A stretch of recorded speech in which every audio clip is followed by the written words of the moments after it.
Hey, everybody, welcome to another edition of Box Seats. This is the show where we talk about sports with comedians. As we wait for some of the comedians to join us, let me bring in filmmaker Jason. Hey, Jay, how you doing, bro? How's everything? Hey, everything is great. Excuse me. Happy first day of spring, which is ironic because it's one of the coldest days we've had probably in the past week and a half. And also happy kickoff to March Madness. Shout out Yeah, to all you bookies out there that's coming up. I'm trying to tell you. Time to tell you. Let me give a quick shout out to my man T Ward. I see he's out there watching. Thomas Ward, comedian Thomas Ward. I gotta invite him back into the show, man. I gotta get him back up in here, man. My man Kevin Lane is in the building too, bro. How you doing, sir? What's happening, fellas? How we doing? We Yeah. doing all right. We doing all right. Doing all right. Let's get ready to jump into this show, man. This is gonna be a pretty interesting show as we wait for a couple of comics to come in. We got the invites. Funny thing is, a lot of comics are never on time, bro. So this is how it is. This is the life of entertainment. You know what I mean? You got to tell them 15 minutes before the actual time or 30 minutes before the actual time, so that way when they come in, they be on time. Right. I told him All right. yesterday. Yeah, exactly. All right, so let's get ready to get the show started. And I'm gonna go first. And we're gonna start with, and I'm only going first because I hate having my list out there and I hear y'all picking mine. You know what I mean? That's so do all the work. And being that I'm the host, I guess I could do that. It's terrible. It's terrible. So the first thing we're gonna do is top 5 most disappointing seasons in any sport, anything that you felt like it's horrible, like the top 5. Okay, so I got to be honest. I struggled for the fifth one.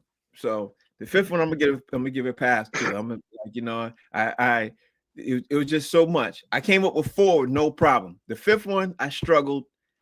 So I'm gonna let the fifth one, throw the fifth one out there as the second year of Mac Jones with the New England Patriots. When after the Patriots came in and the first year, his rookie year, they did 10-7. The second year after McDaniel left, everything else. I'm gonna do that as my fifth one, but that's not the one I really wanted to do. But that's the one I'm gonna have to submit because you got to submit 5. That's the thing. We got to submit 5. So that's my fifth one.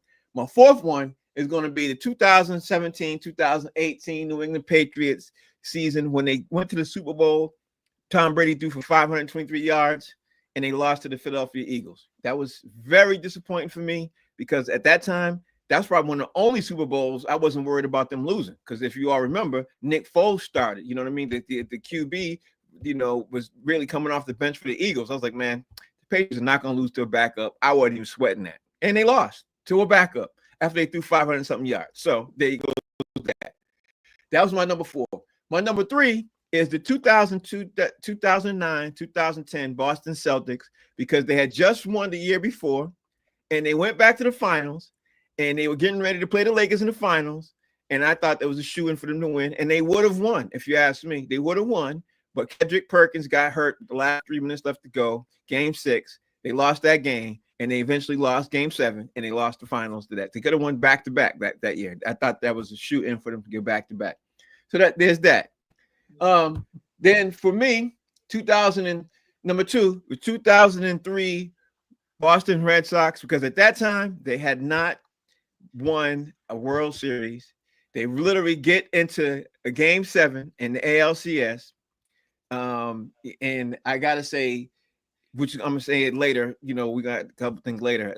That was a real horrible coaching decision to keeping Pedro Martinez in the game. And the Yankees end up coming back, tying the game. Aaron Boone hits a shot in like the 12th inning. After Tim Wakefield comes up, boom. Guess what? Red Sox lose. Go home. I'm at home, damn near close to tears, crying. And we all know what my number 1 is because I'm a Patriots fan. I'm a Celtics fan. I'm a Red Sox fan. And I'm the Bruins fan by default. So I got it, from Boston. My number 1 has got to be 2007 New England Patriots, undefeated season, 2 minutes away from winning the Super Bowl. And unlike the Miami Dolphins, they actually were about to go 19-0, where the Dolphins went 12-0. You know what I mean? Because they expanded the season. So now, as the season's about to expand even more, I don't think we'll ever see anybody even getting close to that. So that's my top 5 most disappointing seasons coming from my heart, straight from my heart, of teams that I follow. Filmmaker Jason Hayes, give me your top 5 of your most disappointing, heartbreaking seasons. Well, number 5 for me is as a Jaguar fan, last year was the most disappointing, in a long time for me because the team had a lot of talent. They took Kansas City, to the brink like 2 seasons ago. Never did I think that we would put up the record we put up last year. So that was just a hard season to get through. Now, number 4, 1999 Atlanta Braves. They won 103 games. When you grow up in the Southeast, you're my age. We only had one Major League Baseball team in the whole Southeast. That was the Braves. And everybody had TBS, so we all got Braves games.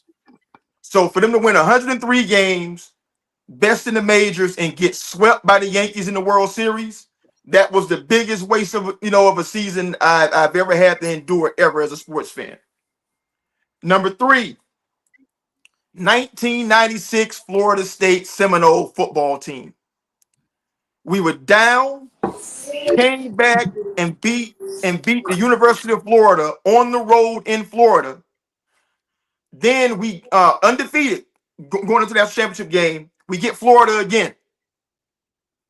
And Florida proceeds to lower the worst ass whooping we've had probably in championship game history, 52-20. Number 2, this is almost as heartbreaking as number 1. Again, as a Floridian, we had suck expansion teams, when I was coming up. Orlando Magic 1995. They did everything they had to do in the East, took out Michael Jordan and the Bulls, took out the Pacers, made it to the finals, and got swept by the Houston Rockets. Yep, I remember that. Devastating. Penny, Shaq, all of them were still intact. Horace Grant, everybody was great. But number 1 will always be number 1. I talked about it yesterday. 1999 Jacksonville Jaguars. Yeah.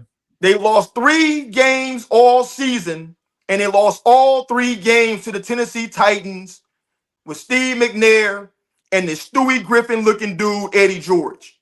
Yeah. Bro, yeah. that will live in infamy for me. Yep.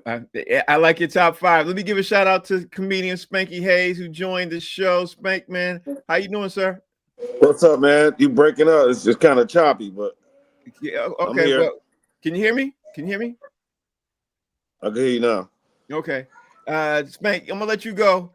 You got your top 5 most disappointing seasons in sports all time? Top 5?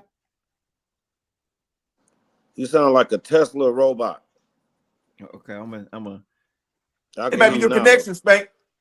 Yeah, it's definitely top 5 most disappointing. Can you hear me? Yep, fine. We hear you perfectly. All right, so I'm gonna go with not no order, but I will go with the Warriors. That LeBron one that everybody brag about. That I just know that Monkey had something to do with that. So and then they beat Chicago's record that year of winning the most wins, and then they lose to LeBron. Come on, man. I hate LeBron. Anyway, so I would go with the Warriors that one year. I don't know what year that was. I'm gonna guess and say 2016, maybe that was. I don't know. I think it was 17. 18, 17 to 18. 18. Yeah, you're okay. in the neighborhood. You're in the neighborhood. Okay. So I'm gonna go with one. that one. I want to go with the year that Kobe. I'm not good with years though, guys. But the year that I want to say might be the last or the year before the last year that Kobe played. When they was winning, they went on like a 20-game winning streak, and then Kobe went back down. He got hurt again. So I'm gonna go with that. By the way, I don't like the Lakers either because LeBron's there. And that's LeBron made me hate the Lakers. But anyway, so then I want to go with almost every year that the Tigers play because every year I want them to win and they don't. So I'm gonna go with the Tigers. And then since we're in the Detroit neighborhood, I'm gonna go with the Lions this season because they made everybody hyped in Detroit, man, saying that we was gonna do something, that we was the win, we was the favorites, and I'm talking about since week 1 of NFL this last pass, and we was the ones that was supposed to go, but we didn't. So is that 4? Yeah, so I'm gonna go with 5 and say I'm gonna go back with the Lakers because I wanted them to beat Detroit that year, man, because I was on the real, F Detroit, sports. Around that time, I was just moving to LA, so I was feeling my LA-ness. So I was like, man, I don't care about Detroit, the Pistons winning, man. Lakers gonna win. They had Kobe, Shaq, Karl Malone, Gary Payton. I mean, if you play 2K, it was like going back to the 1980 Western Conference All-Stars. They had them all on the Lakers and still lost to the Pistons. Yep, they sure did. In a 5-game Terrible. sweep. Yep, Terrible. they sure did. Yeah, in 5 games. A gentleman's sweep is what they like to call it. Right. And that's They what sure they did. got. Gentlemen's Shout out to sweep. people. Shout out to the folks who are watching us. Renee said, "What's up, fellas?" I said, "What's up, Renee?" The missus is watching too, so shout out to her. A couple other ladies are watching. I can't see their names. And we got a couple people watching us on Instagram. Kev, you got your 5? You ready for your top 5 most disappointing season? Yeah, I am. I'm ready. Okay, go ahead. Well, I'm gonna preempt this by saying I could have picked every loss that the Red Sox or the Patriots or the Bruins suffered, but I didn't want to go all my disappointments, so I just put greatest disappointments out there. Gonna start with my first one, the old Golden State Warriors and the Mavs. 2007 Mavs, they had a great winning season that year. And the We Believe Warriors with Baron Davis and those brothers came back and put it on them. Mm-hmm. After Go Warriors. They had 67 wins that year. That was a shame. My next one up is 1998. Atlanta Falcons defeat the Minnesota Vikings. The Vikings had Randy Moss, Randall Cunningham, Chris Carter. They had a wagon. And Atlanta came back and got them after someone missed a field. That dude missed a field goal, and that would have brought the game to a 10-point deficit. And Atlanta came back in overtime. Sudden overtime and got him. That was crazy.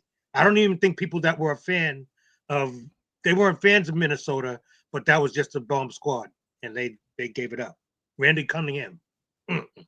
Anyway, number 3, I got the Houston Cougars, Phi Slamma Jamma.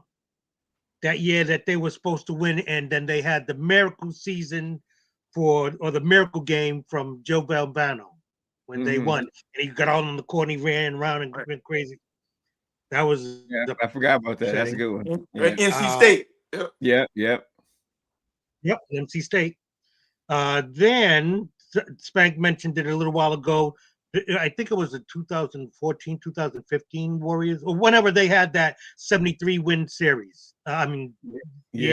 Season, and they ended up getting toasted by Cleveland.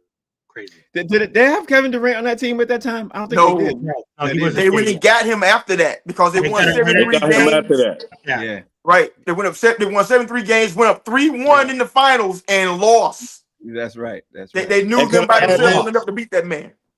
Can I add this?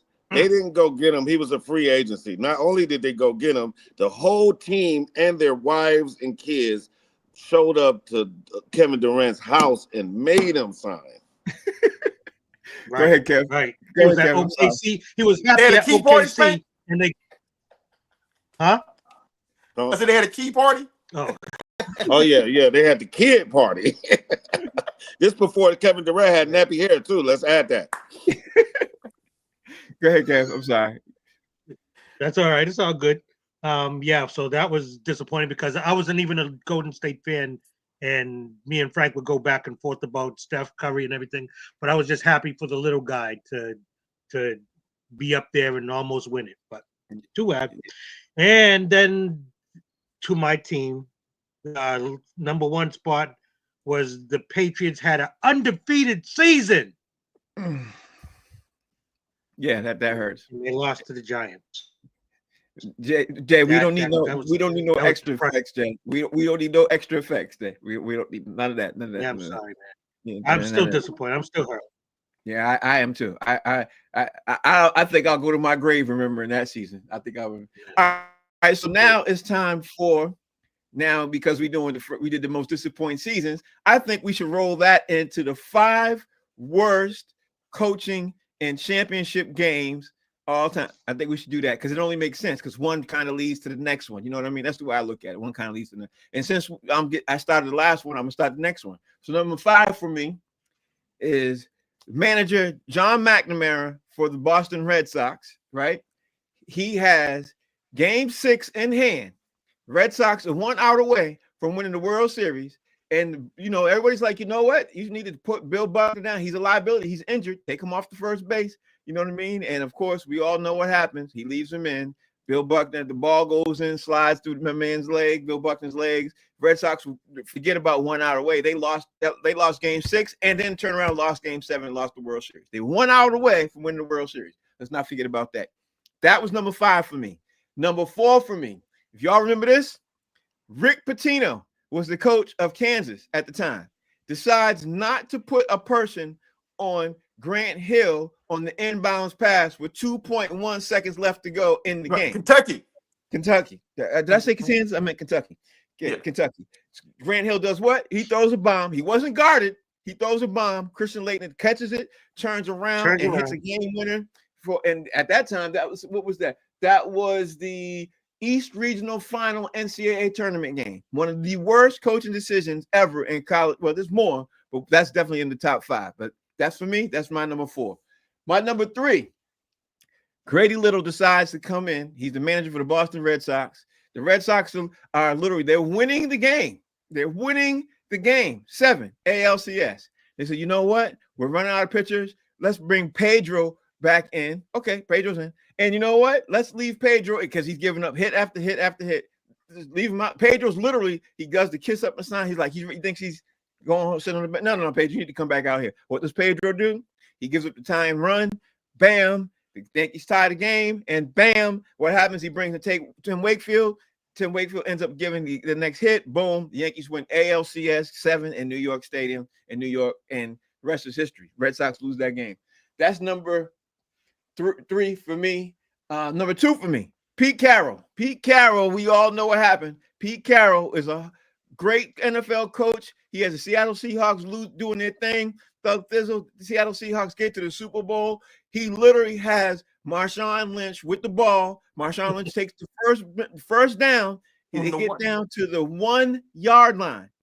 And what does he decide to do? He decides to go back and throw a pass, which was intercepted on the 1 yard line. Mind you, Marshawn Lynch is the leading rusher in the league for Seattle, leading the league that year. And they decide to pass the ball. And what that happens, pass the ball, Patriots end up intercepting it and win the Super Bowl, which I was very happy about. I thought they were going to lose. I ain't going to lie. I was like, okay, they lost this game. That was number 2. Yep. Yeah. But number 1 for me is, I don't care what nobody says, this is one of the dumbest things I've seen ever all time. The Patriots are up 28-3. I mean, the Patriots down 28-3. Dan Quinn sees the Patriots coming back. I mean, he sees the Patriots coming back. Matt Ryan throws a bomb. This is when I thought they're going to really lose the game. They throw the bomb. The Atlanta Falcons literally catch the ball on like the 23-yard line. Throws the bomb. And I was like, uh-oh, Atlanta Falcons are now in field goal range. They could put it out of touch for the Patriots to come back. And what does he do? He decides to go back for a pass, And what happens? Patriots end up sacking him, get the ball back, comes out of, and then, the rest is history after that. Those to me are my 5 of the worst coaching decisions ever made in championship, not regular games, in championship or somehow kind of way championship type of games, because they all were horrible. They all led to huge losses, and all those coaches ended up getting fired or missed, or whatever they did happen. They had to move. So that's my 5. Jay, give me your 5 and see if your 5 is better than my 5. Your 5 I got to see if your 5 better than my 5. Okay, so number 5 is Dan Quinn, because how can he not be on the list? You're Right. 28-3, going into halftime, and you lose that game. Hey, that's coaching, okay? Super Bowl too. Super Bowl. Dan Quinn's on everybody's list. Yeah. Number 4 for me is Brian Hill of the Orlando Magic in 1995. They were in the game. They were up. They had a chance to win. Nick Anderson choked on the free throws, and he lost Nick, and that team collectively never regrouped. And that's because the coach couldn't get them, to get back on the same page. They got swept up out the series. Number Nick 3, never regrouped either. number 3 for me, again, I'm going back to 1999 Braves, Bobby Cox. You can't win 103 games and get swept. I don't care. It doesn't matter to me. And most of the games weren't even close. So there's that. Number 2, Jerry Tarkanian in 1991. I'm not blaming him so much for what he did in the game. I'm blaming him for the bad coaching decision that he did before the game started. He didn't keep them boys away from them gamblers out there in Vegas, and they point shaved into a loss. I would die believing that. Yeah, that's what happened. That's what happened. That's what happened. I would die believing that. That's what happened. And at the number 1 spot, the worst coaching decision ever made for a team, Ronnie from the Players Club. When Ronnie and her assistant manager, Tricks, sent Ebony to go do Junior's birthday party with nobody to oversee her, bro. That's the worst coaching decision ever made. And you stick by that? That's your number 1? Hey, I'm going to stand on that 10 toes. Spank, you ready for your 5? Where you at? Spank, you ready for your 5? There you go. I am ready for my 5. Okay.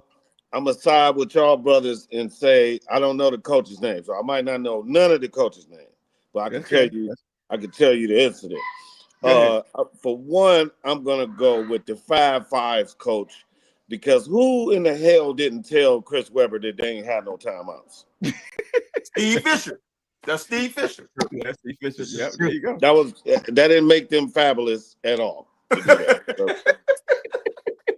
And all the rest, only Chris Webber could get over that, because all the rest of them never really had a career. Jalen Rose kind of did, but they were like crack house, because he got caught in the crack house. So that never left him that he was trying to be Big Meech while he was playing basketball.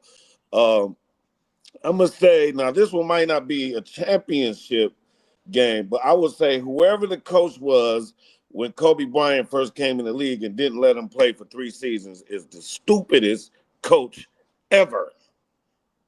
I'm gonna go with that one. Was that Phil Jackson? I think that was Phil Jackson. No, that was right before Phil Jackson. Remember, he didn't really play until they ran through 3 coaches. It was the one when he got there.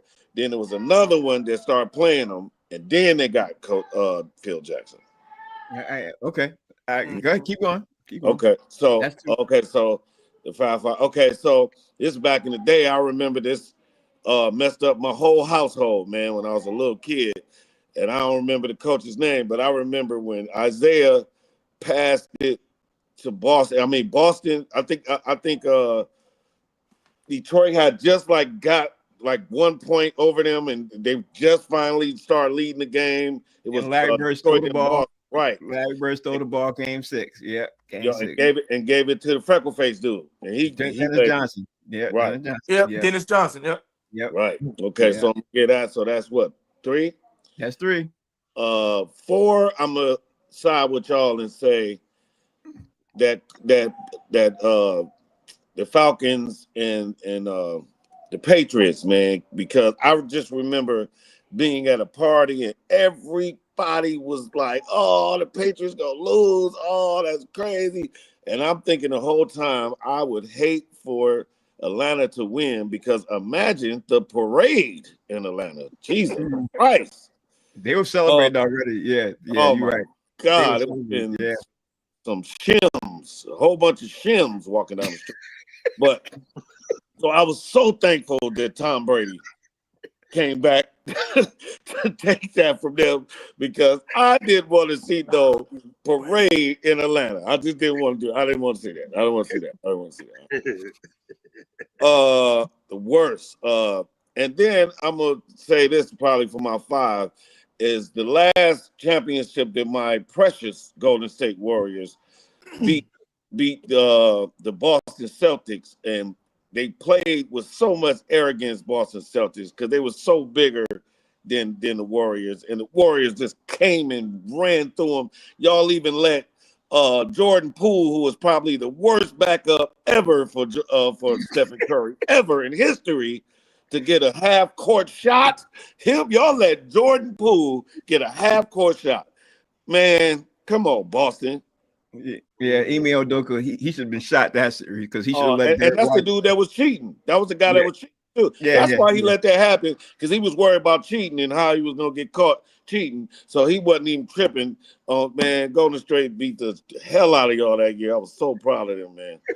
And the wrong kind of Boston cheating. You know what I'm saying? Yeah. Come on, man. You can't. Come on. We ain't So gonna I have think to. that was 5. I think that was 5, right? That was 5. That was 5. That was, Okay. that was a good 5. That was a good 5, Spank. That was a good 5. Good 5. Kev, give me your 5. Give me your 5. And we ain't gonna have too much Boston bashing up All here, right. y'all. We gonna. And we was killing Detroit yesterday, so might as well come on, Boston. It's your day. Today's your turn. Today's your turn. That's right. Yeah. Hey, All right. everybody gets a All turn. right. Everybody gets a turn. Everybody gets a turn. Go ahead, Kev. Give me your 5. All right. I'm gonna start off with worst coaching. Wow. 2015, Atlanta Falcons versus San Francisco 49ers.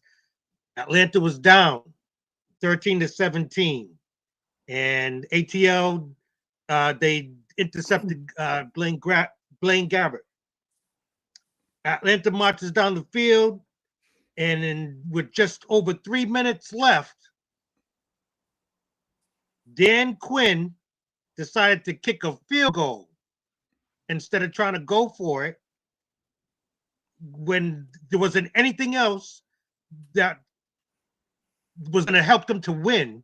But he went for a field goal and still came up short. It was like you just conceded the game to them just to say, well, you were going to just kick a field goal and let it go at that.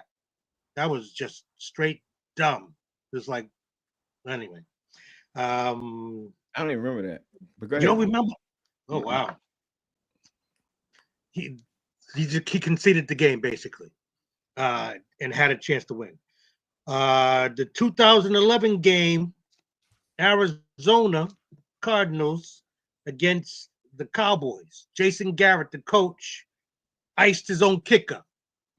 Oh yeah, I remember that. Iced his own kicker, Yeah, I and remember that. they marched down the field. There was a tie score, and then the kicker, who he came up short. He missed a 49-yard field goal. They ended up losing.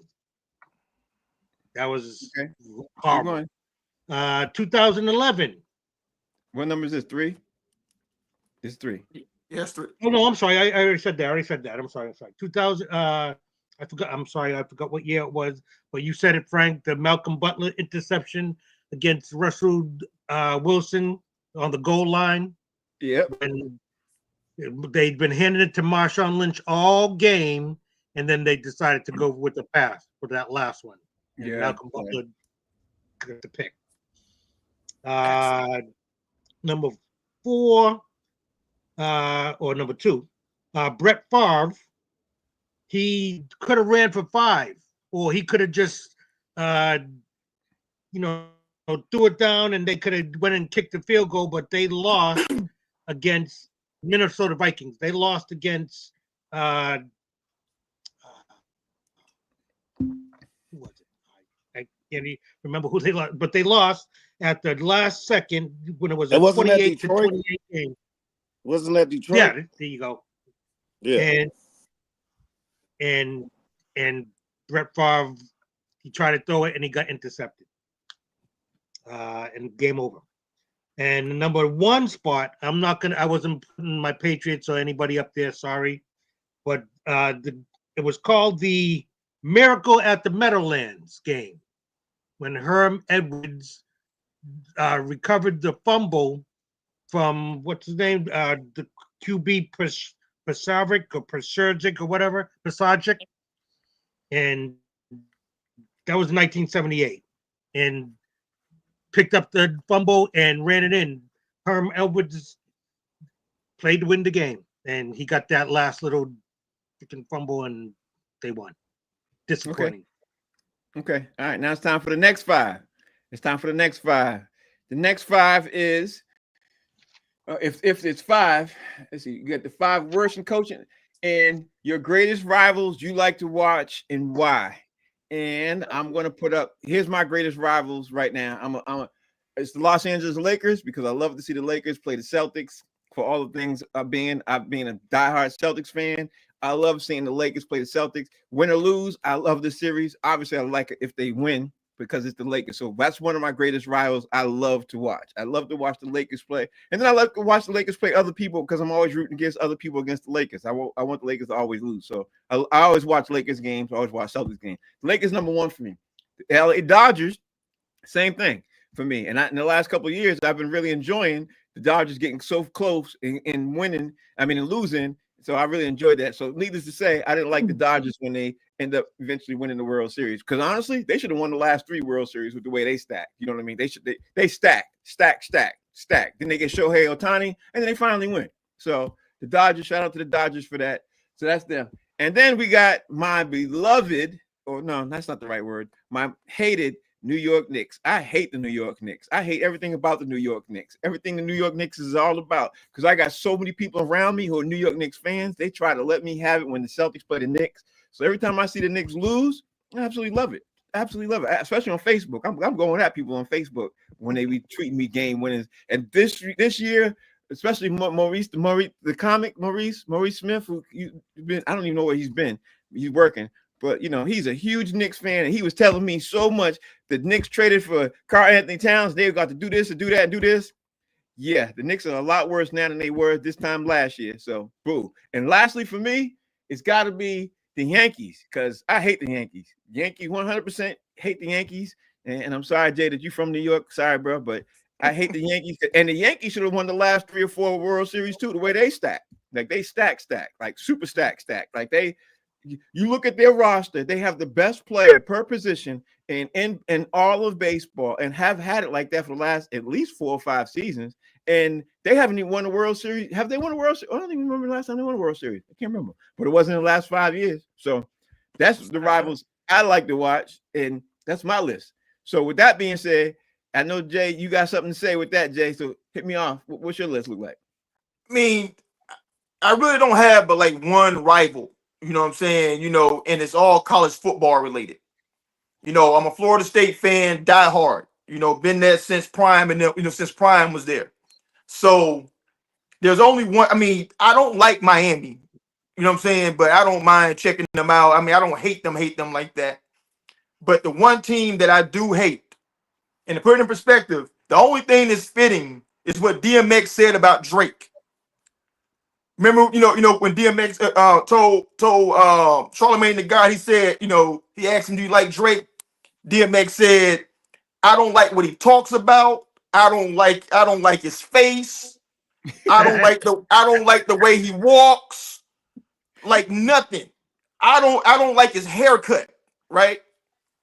When it comes to the University of Florida, I don't like nothing about the University of Florida.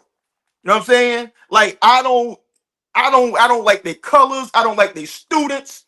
I don't like Gainesville. I don't like anything. I hate them so much that if they paid if they played the Ku Klux Klan All-Stars, I'd be conflicted. You know what I'm saying? That much. Wow. Whew. The hate is coming through the screen, y'all. The hate. Renee said I need to stop with the hate, so because hate's such a strong word. But Renee, I'm gonna tell you, I can't do it. I can't do it. I don't hate the people, but I hate the team. So I'm sorry, I can't do it. Spank, give me I your. hate the fans, hate all of them. Yeah, me too. Spank, give me your most hated rivals, your greatest rival you like to watch on TV, the teams that you don't like at all, but you're watching on TV. You know, your rival. Well, I'll say to my precious Warriors, I will go them against the Cavaliers because we beat them 4 times. But when the monkey got killed and Ohio needed money, they let them come back. So I'm gonna keep reiterating that. So that's a great one. Like you said, Boston against LA, you almost can't get no better than that. I want to say, and it's not championship, but I like when the Tigers play the Yankees because I hate I grew up in Harlem, right across the street from Yankee Stadium. I could hear them. I could see when they do the fireworks. I could see all that. So I always hated the Yankees. I don't know why. I just can't stand them.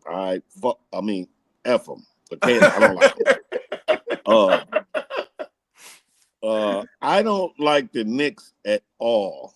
I'm ashamed that I have an orange shirt on right now. When you said that earlier, Frank, I looked at the screen and said, I look like I'm a Knicks fan right now. Negative. I never even had no what was the most popular guy there to me is Patrick Ewing. I didn't want Patrick Ewing's because they were Knicks colors. And they were nothing but forms, really, Adidas forms, and they just made the forms, and with the net at the bottom, that's forms. Let's see, that would be number 3. So number 4 would be probably a rival, huh? I don't know if I got any more. Yeah, you don't have to. We don't have to have 5. You just whatever yours is. Mine was 3. Mine was 4 of them. You know what I mean? I got 4. How many you got? Well, I will add this. I hate LeBron James so bad that I want him to lose every single night. So whoever plays LeBron James, and let me say this: LeBron James will never be the GOAT. He will never be the GOAT. I'm gonna tell you why he won't be the GOAT. Because he wears a man unit. None of the GOATs ever had a man unit on. They never had a rug on their head. If you want to be the GOAT, LeBron, cut your hair off, man. Be bald. Listen, Jordan did it. Kobe did it. What's his name? I said his name earlier. He used to play for Karl Malone. Karl Malone did it. Even he did it. LeBron, you suck because I'm sure that's $1 million wig you got on your head that slips off every day. You should borrow some hair from your son because you can't borrow no other game from him. Spank, we're gonna have to talk about why you hate LeBron so much one day. We're gonna have to have a side show. He's from Detroit. He was a Piston killer. Bravo. Well, listen, when he was beating the Pistons, I was living in LA, so I didn't care about that. I only don't like LeBron because LeBron, if you think about this, LeBron came in the league, but he was popular. He came in the league popular, but he didn't really get popular until Kobe started getting in trouble. So I always feel like they tried to replace Kobe with LeBron. That's why I don't like the Lakers. And if you remember this, the day before Kobe died, LeBron broke his scoring record and it said, "Rest in peace, Mamba" on his shoes. The next day, Kobe died. Explain that shit. Come on, man. Get off the internet, man. That's a show for another day, bro. That's another day, another show. Come on, man. We're in the barbershop. We're in the barbershop here. Yeah, we're in the barbershop. We are. Yeah. Okay, Kev, give me your 5. Or no, you have the 5. How many you got? Who your rivals? And who you like to watch? Well, Boston against anybody, especially of course the Lakers. Boston against the Yankees. Boston against the Montreal Canadiens. That's a good one. Boston. The Who Knicks. else? Is it Yankees, Celtics, Patriots. Oh yeah, Patriots against not just the Giants, because what they did to us in that Super Bowl, or going to the Super Bowl, but or at the Super Bowl, excuse me. But also Boston against the Jets. I just know every team against Boston, and then my number one rivalry will probably be Rakim against Big Daddy Kane. Okay, I like that. I like that. I like that. And who's the winner of the Rakim versus Big Daddy Kane to you? Okay. I mean, well, it depends, because freestyle, Daddy Kane's gonna chew him up.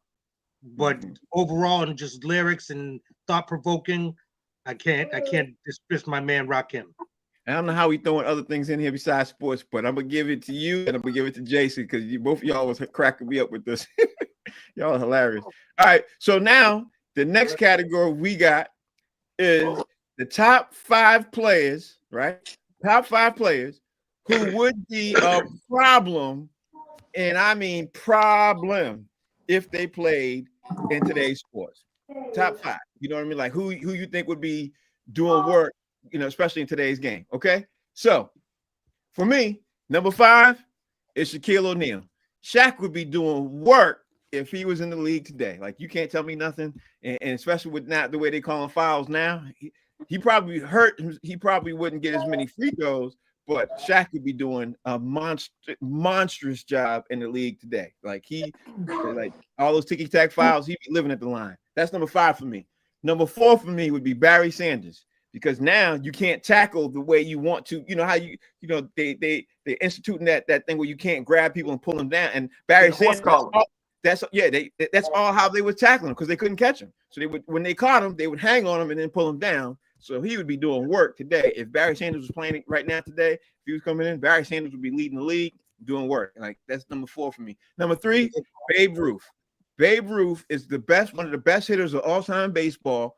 And if you ask me, they were pitching faster then than they are now, because they had that country strength. So I think now, with all the guys who do fastballs and curveballs, I think he'd be killing it right now. He'd probably have 75 home runs a season. So I don't think you would see any difference between him and today and way back in the early 1900s with Babe Ruth. Number 2 for me is somebody I used to love watching for the Raiders, QB for the Raiders. His name is Kenny Stabler. His nickname was the Snake, because he was running around before Patrick Mahomes. He was running around the field before just about any other QB. He was running around for his life, to try to get the Raiders to win the Super Bowl. And I think he ended up getting the Raiders to win the Super Bowl. But regardless, they called him the Snake, and they call him the Snake for a reason, because he was slippery and he slipped and slide everywhere. So that's my number 2. But my all-time number 1 player who will be giving people work today and be averaging 45 to 50 points a game,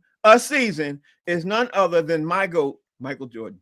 Michael Jordan would be doing work upon work upon work upon work. And you could argue with your mama, but you ain't going to convince me nothing. Once they alleviated the hip check and all that other stuff to help other players, and they want other score people to score more, Jordan would be going off right now. That's my 5. And I love my 5. So let me see if Jay could beat my 5. Jay, give me your 5. Let's see what's some work in. Well, number 5 for me is your number 1, Michael Jordan. Mm-hmm. I mean, like, assuming all things being equal, like, you couldn't touch him then. So if you can't touch him now, he gonna get 1,000 a night for real. You know what I'm saying? Because he gonna get his FGAs. That's all I'm saying. Yeah.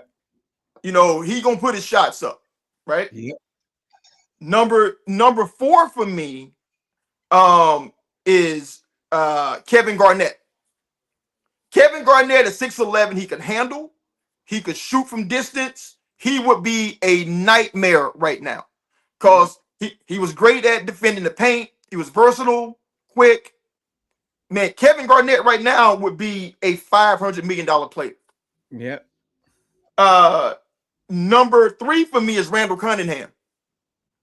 Randall Cunningham was having like almost 1,000-yard seasons when they didn't want the quarterback to run at all. So Yeah. imagine him today, where they have design runs and they're gonna like scheme it up. Like let him run some and then throw. He was accurate. His arm was crazy. Throwing the long ball, throw it intermediate. He would be a better version of Lamar Jackson, to be He honest. would be. Yeah, he would be. Yeah. Number 2, Isaiah Thomas. Isaiah Thomas played during a time where the point guard was not necessarily really allowed to score like that. You Mhm. give that dude with his handle, his basketball IQ, his ability, to pass, unguardable. He could shoot from every level on the court. And number 1, the player who would kill in this era from a previous era, LeBron James. That don't make That man is so great, and he's played for so long. You can put him in a whole different era other than this one, and he killed in all of them. Yeah, I don't like that pick. I don't like that pick. I don't like that pick. I don't like that pick. And that kind of goes against the rule. I don't like that pick. Kev, give me your. I don't know what happened to Spank. I didn't even see him fall out. Give me your top 5 players who would be a problem today if they played today. Okay. And these aren't in any particular order because they all would kill. They all would kill. But I'm gonna go with 1, Kareem Abdul-Jabbar. Nobody does a hook shot anymore. That was his thing. He would double his numbers that he already has. He might. Yeah, he might. Because you can't stop that sky hook. Nobody can stop that sky hook. Number 4 spot, Hakeem Olajuwon. With that footwork, nobody is smelling him. Number 3, I got Isaiah as well. Isaiah Thomas, one of my favorite players. And you're right. A dude with that handle, he got to the bucket every time amongst the trees. He's just a beast in a small package. But Isaiah would have been a tough draw. Obviously, my other one is Mr. Jordan himself. Mike would. That just goes without saying. People would say that no, he'd be averaging 50. Me personally, I kind of think that he would probably average more than that. That dude couldn't nobody touch him then. He just did what he wanted to, and nobody touched him in this era because they can't touch anybody anyway. And then my number 1, it was a toss-up between my man AI, but I already got one nice point guard on there. So I'm going to have to go with my man, someone stole it earlier, but Barry Sanders. The way that he played back then, nobody touch him. And Frank, you're right, they were horse collaring him. They were doing all kinds of things to slow him down, but he would still shake him loose, dip on him, and you couldn't touch him. That's my man. That's my I like that. I like that. All right, being that we run out of time, my man White Chocolate's in the building. White Chocolate, what's happening? How you doing, sir? Good, Frank. How you doing? All right. I'm gonna add you into this next round. I'm gonna add you into this next round because Spanky dropped out. So and here's my question: what's the most shocking sports athlete that comes to your mind? First thing after your mind, and with no homework, nobody doing homework, nobody doing that. What's the most shocking sports athlete that to you that went to prison? And I'm gonna go first. And to me, it's obvious because it's Aaron Hernandez. I didn't see that coming.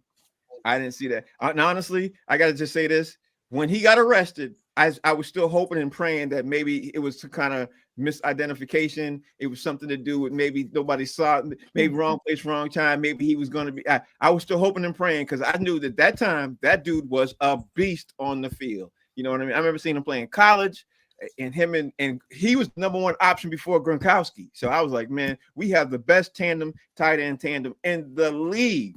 We were getting ready to do some work. So for me, the most shocking pro athlete to ever go to prison for me, it's got to be Aaron Hernandez. Like that still reverberates in my brain. It has space. It has rent in my head still to this day. So, Jay, you up next. Since I talked about what's the most shocking athlete to ever go to prison for you? Man, you got to go Mike Tyson, man. Because he was on top of the world at that time. You know what I'm saying? And then, you know, and how it went down, you know, like he was at the Miss Black America pageant. You know what I'm saying? So there's that element to it. And for him, you know, like back then, prior to that, you always heard about athletes and these scandals, but somehow they got out of it. You know, like they never went to jail behind it. Yeah. He was the first top of the world athlete I remember having to go to prison in his prime. I'd never seen that. Yeah. And you know what, to even add on top of that, it was because it was rape. And it was really, to me, it was more like a he said versus she said. So I was like, there's no way he's going to prison. I didn't even think, when I saw that coming, I was like, yeah, I don't think that's going to happen. I don't think it's going to happen. But yeah, he messed that up. Kev, who's your top athlete to go to prison that you didn't see coming? Well, I was gonna go with who I said last week about, or earlier this week about somebody that just messed up in Rod Caruth, but I didn't know him like that, so Ray Caruth, yeah.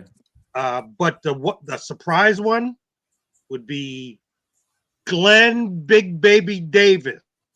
Yeah, forgot about that one. That just with that name alone, you would, and how he would be crying and acting up in it. He don't need to go to prison. He gonna get peeled. I don't care how big he is. So that would be the biggest surprise for me.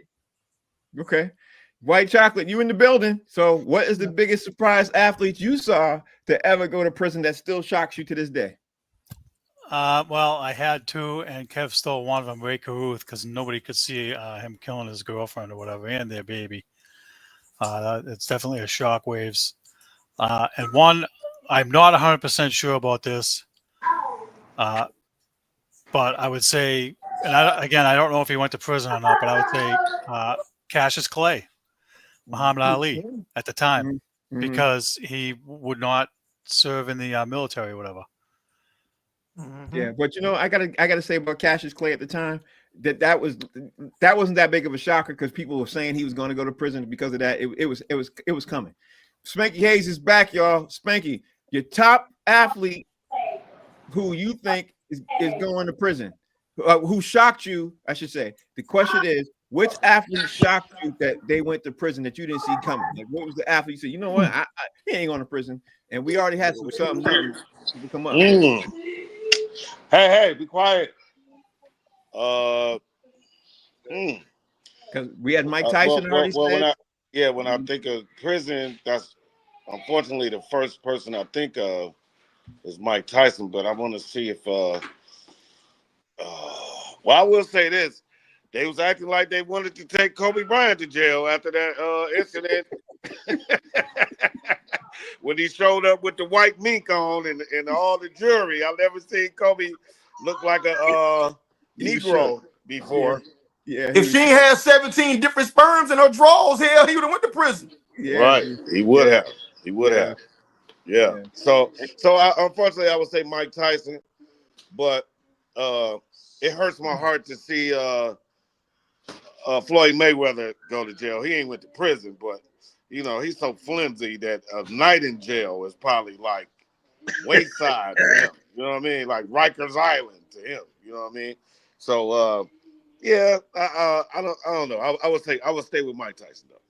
And then I like what the other gentleman said earlier about Cassius Clay, because they definitely he didn't want to fight the war, so that's honorable. So I don't know if that's a good answer. That's honorable, but it was the law at the time, so that wasn't a shocking thing. You know, it was the law. So yeah. He stood on principle, but he still went to jail. So but Aaron Hernandez to me is the most shocking thing. I didn't see that coming. I didn't think he actually murdered that dude. I just, but once the stuff was coming out, I was like, wow, this dude really, really is a dumb, and I won't say more, but that dude was really stupid. So no, Frank, when it came out, you found out he not only murdered that dude, but he had a string of bodies. Yeah. And he was like this. Yes, sir. Yeah. I was like, what? You mean he's what? Right? What? Really? He's a closet? Really? Okay. I mean, it just, the more you learned about him, it got so bad for me with Aaron Hernandez. I didn't even watch, the documentary thing they put out, and then they had that little TV series. I was like, I don't need to know no more. I don't. I watched it, bro. It is crazy.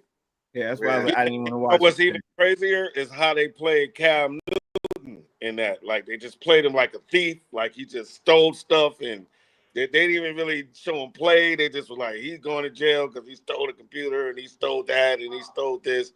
Like, wow, that's He down there killing people. Yeah, You know what I'm saying? But Yeah. Or at least shooting at him. Yeah, Now I see why Cam Newton dresses like that, because he steals the whole outfit at one time. So he puts on everything that he stole that day. So I get it. Because his outfits are outrageous. He got booster outfits. Yeah, he got the booster. I'm selling this off my back outfit.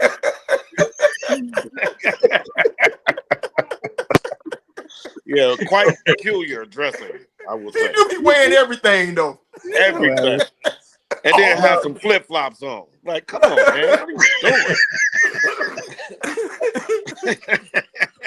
you doing? Wow. Well, thank you for joining the show today, man. We greatly appreciate it. I don't know if you're going to be available tomorrow, but tomorrow we definitely going to have Howie Bell back. We're going to have Mark Howard back. If you want to join the show too, that'd be great too, bro. So, man, I'll definitely come back, man. It's no problem. 5 o'clock is great for me. That's kids out of school.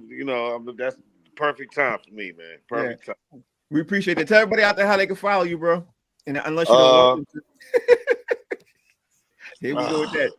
Well, I'll say Carlos Hayes on Facebook, and I barely go on Facebook because my mother follows me on Facebook, so I can't say no nasty stuff. Yeah, She always call me. Why did you post that, Mom? You 80. You ain't supposed to care about. Why